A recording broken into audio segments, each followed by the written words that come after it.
Now Boaz had gone up to the gate and sat down there, and behold, the Redeemer, of whom Boaz had spoken, came by. So Boaz said, "Turn aside, friend, sit down here." And he turned aside and sat down. And he took 10 men of the elders of the city and said, "Sit down here." So they sat down. Then he said to the Redeemer, "Naomi, who has come back from the country of Moab, is selling the parcel of land that belonged to our relative Elimelech. So I thought I would tell you of it and say, buy it in the presence of those sitting here and in the presence of the elders of my people. If you will redeem it, redeem it. But if you will not, tell me, that I may know, for there is no one besides you to redeem it, and I come after you." And he said, "I will redeem it."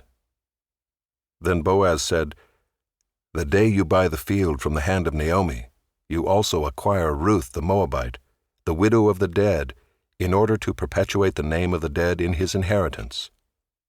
Then the Redeemer said, "I cannot redeem it for myself, lest I impair my own inheritance. Take my right of redemption yourself, for I cannot redeem it." Now this was the custom in former times in Israel concerning redeeming and exchanging. To confirm a transaction, the one drew off his sandal and gave it to the other, and this was the manner of attesting in Israel. So when the Redeemer said to Boaz, "Buy it for yourself," he drew off his sandal. Then Boaz said to the elders and all the people, "You are witnesses this day that I have bought from the hand of Naomi all that belonged to Elimelech, and all that belonged to Chilion and to Mahlon.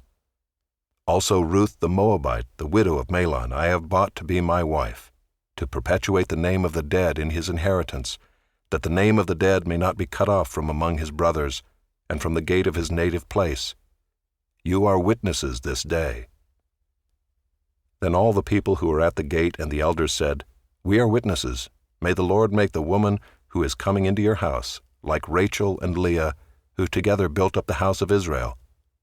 May you act worthily in Ephrathah, and be renowned in Bethlehem. And may your house be like the house of Perez, whom Tamar bore to Judah, because of the offspring that the Lord will give you by this young woman."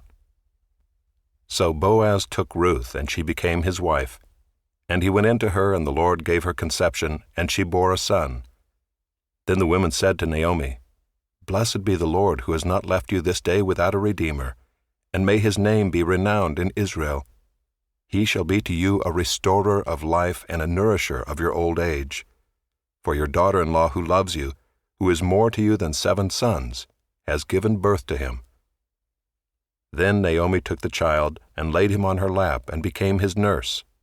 And the women of the neighborhood gave him a name, saying, "A son has been born to Naomi." They named him Obed. He was the father of Jesse, the father of David. Now these are the generations of Perez. Perez fathered Hezron. Hezron fathered Ram.